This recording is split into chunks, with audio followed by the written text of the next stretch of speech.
ముందుగా తెలంగాణ పీపుల్స్ వార్కు నమస్తే అందరికీ. పీపుల్స్ వార్ కాదు, యుద్ధం చేయాలనుకుంటారు. ఇటు చూడాలనా? యుద్ధం చేయాలనుకుంటారు కాబట్టి మొత్తం మీద తెలంగాణ పీపుల్స్ ఫ్రంట్ అనేది చాలా ముఖ్యం, అవసరం. ఈ అవసరాన్ని గుర్తించి ఈ కమిటీ ఏర్పాటై విద్యని ముందుకు తీసుకుపోవడం అనేది ఇదొక కళ. నేను ఒక 35 సంవత్సరాలుగా ఇంట్లో పనిచేస్తున్నా, నెత్తినోరు కొట్టుకుంటున్నాం.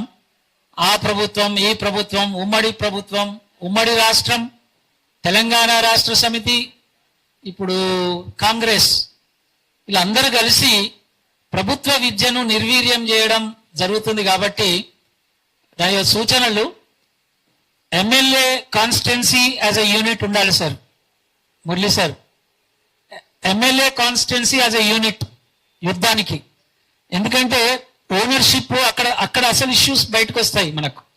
అండ్ డేటా ఉంది, పుంకాలు డేటా ఉంది ఆ కాన్స్టిట్యున్సీలో. ఎందుకంటే ఇందులో రేవంత్ రెడ్డిని, కేసీఆర్ని అనేసరికి ఎమ్మెల్యేలు తప్పించుకుంటున్నారు. వాళ్ళు కదా ప్రజాస్వామ్యంలో బాధ్యత వహించాలి. సో అది ఒక నా సూచన. రెండోది, వొకాబులరీ మార్చేయాలి సార్. దాదాపుగా ఒక 20-30 లక్షల మంది పిల్లలు సీనియర్ సెకండరీలో లేరు తెలంగాణలో. నా దగ్గర లెక్క ఉంది. సీనియర్ సెకండరీ పాపులేషన్ ఎంత? 14 to 18. స్కూళ్ళల్లో ఉన్న వాళ్ళు ఎంత? ఆ లెక్క ఉంది. అందులో దాదాపుగా 20 లక్షల మంది పిల్లలు తెలంగాణలో బళ్ళు లేరు. వొకాబులరీ మార్చాలి. బళ్ళు లేరు కాదు, బడి నుంచి తోశారు అని రాయండి మీరు. ఇప్పటి నుంచి వెలివేశారు. మూడోది, వొకాబులరీ మార్చాలి. టాయిలెట్లు లేవు అనొద్దు. గర్ల్స్ ను అవమానపరుస్తున్న పాఠశాలలు ఇన్ని ఉన్నాయి అని మీ మొత్తం వొకాబులరీ మార్చుకోండి సార్. లేకపోతే వినరు వీళ్ళు. టాయిలెట్ లేదు స్కూల్లో అంటే వినరు. అవమానపరుస్తున్నారు అంటే ఏమైనా సురుకు దాక్తుందో ఎక్కడైనా. కాబట్టి ఒక ఉద్యమ స్ఫూర్తితో కాన్స్టిట్యున్సీ లెవెల్లో మీటింగ్స్ ఇటువంటి ఏర్పాటు చేయడం, లక్ష్మీనారాయణ సార్ చెప్పినట్టుగా ఉద్యమాలు చేయడం చాలా అవసరం. వింటరా వినరా అనే దానికి ఒక్కటే. తెలంగాణలో ప్రాబ్లం ఏంటంటే రాజకీయ నాయకులకు బడులున్నాయి, కాలేజీలున్నాయి. కాలేజీలు పెట్టినోడు రాజకీయ నాయకులు అయినరు. సో ఇది ఎట్లా పరిష్కరిస్తారు మీరు అనేది నాకు తెలియదు. ఇప్పుడు వాళ్ళ mafia, it's a mafia. So ఆ మాఫియాలోకి ఎలాగ ఎంటర్ అవుతాం? డైలాగ్ చేస్తామా? వాళ్ళతో మాట్లాడాలన్నా? మనకు ఎవరు సంబంధం లేదు సార్. ప్రభుత్వమే మనకు జవాబారి. ఆయన ఎవరైనా కానీగాక, ఎంత పెద్ద కాలేజ్ యజమాని అయినా కానీగాక, వాళ్ళ జోలికే పోవద్దు మనం. మనకు అదృష్టమో దురదృష్టమో విద్యాశాఖ మంత్రి లేడు, ముఖ్యమంత్రి ఉన్నాడు. దొరకడా మరి ఈ ఎజెండాలో ఆయనతో నెగోషియేట్ కూడా చేయాలి. యుద్ధమే కాదు, ఐ థింక్ ఆయనతో కూర్చోవాలి. ఇటువంటి గ్రూప్ను తీసుకెళ్ళాలి. ఎట్లా కూర్చోవో చూద్దాం. ఇది 60 లక్షల మంది పిల్లలు అంటే 1.5 జనాభా ఓట్లు అని చెప్పాలి.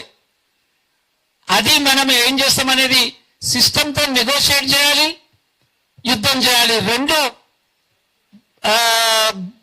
పట్టీల మీద నడవాలి ఈ టీపీఎఫ్ అని నాకు అనిపిస్తుంది.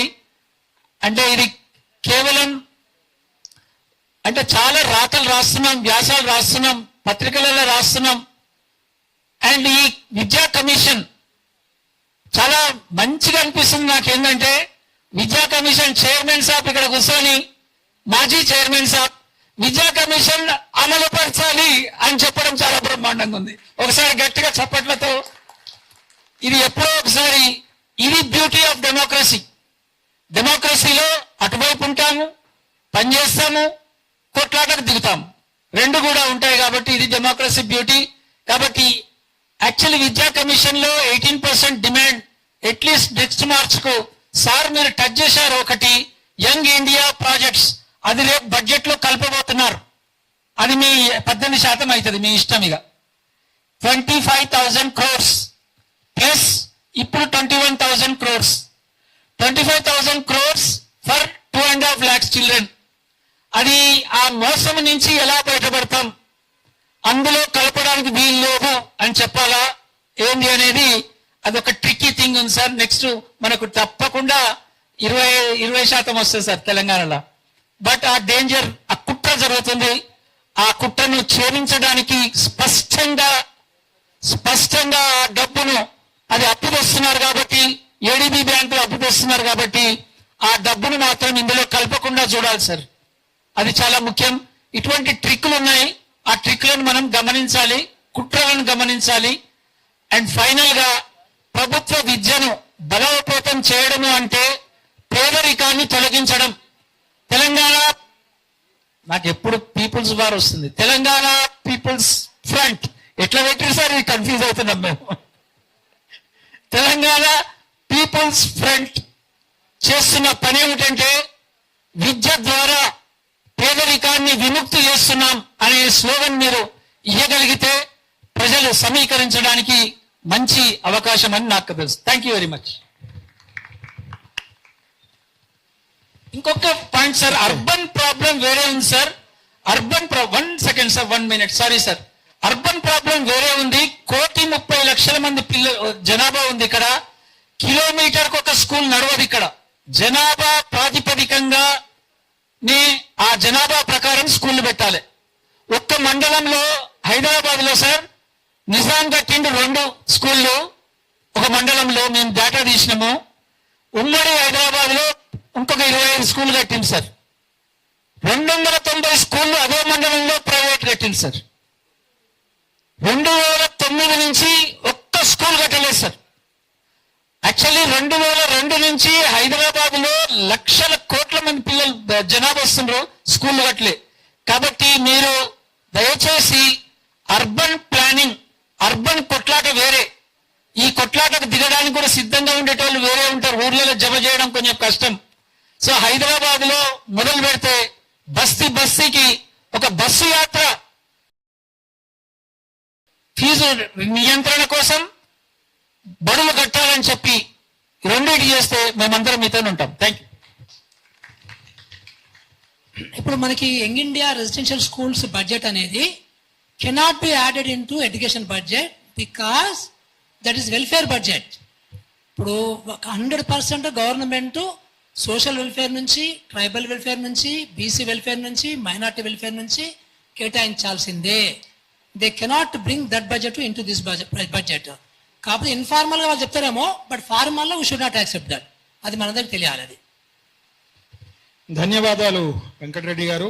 చాలా విషయాలు ఈరోజు సభ దృష్టికి తీసుకొచ్చారు. ఆ తర్వాత ఇంకొక 2 వ్యక్తులు ఉన్నారు.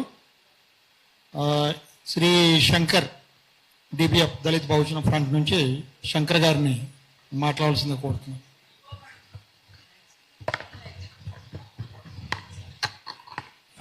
అందరికీ జై భీమ్.